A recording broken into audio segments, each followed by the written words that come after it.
It all really started from the idea of hospitality in England hundreds and hundreds of years ago. So during Christmas time, you can imagine during the agrarian age in England when people were working on farms, it was a very stratified society. A lot of people in lower classes working in some sort of agricultural way for lords who own large areas of land. As we all know, living in the North Country, it starts to come to winter, there's not much farming going on anymore.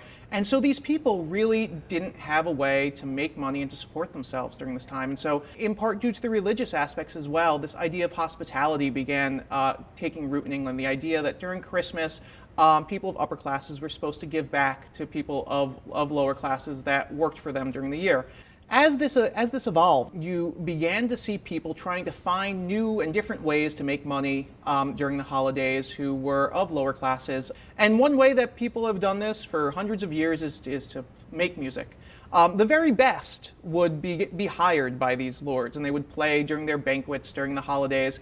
But for those who weren't able to get hired, they began to form singing groups, caroling groups. They would go from house to house and take advantage, I don't mean that in a bad way, but take advantage of this idea of hospitality where they would sing and there would be an expectation in exchange for the singing.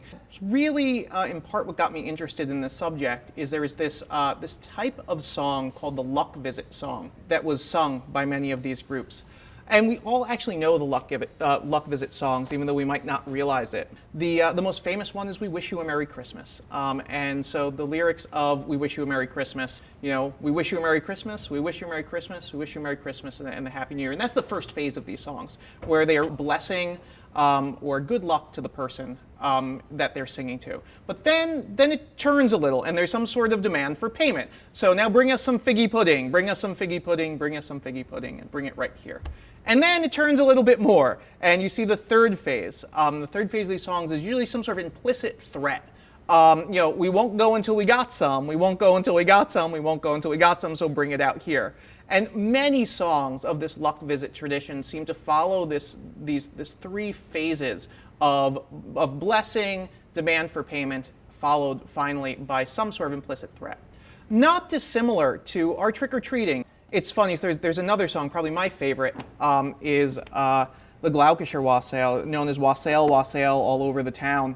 And here is to Phil Pell and to her left ear, may pray God send our master a happy new year, and a happy new year as ere he did see, with our wassailing bowl we'll drink to thee. There we have some sort of blessing that we're giving to the household during the holidays.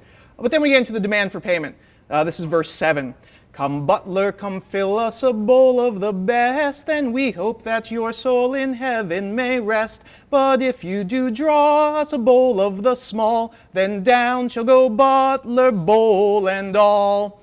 The bowl of the best was the best beer, and the richer people would have better beer. So they would say, pour us the good beer, not that small beer, which we might consider like 3.2 beer or something like that. Not that bad beer. Pour us the good beer, butler, otherwise you're going down.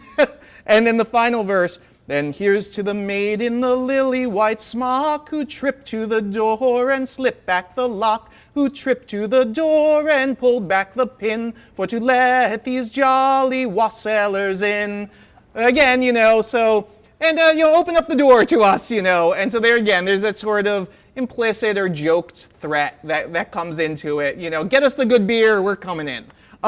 And you see this throughout these songs. It's really, to me, they're a lot of fun. I don't know. It's just, so we hear these things in these songs, and we don't know why they're there exactly. I mean, we wish you a Merry Christmas. You listen to that, and you're like, what's this? First of all, what is figgy pudding? Let's start right there. What's this? And why are they demanding it? And why aren't they going to leave until they get it?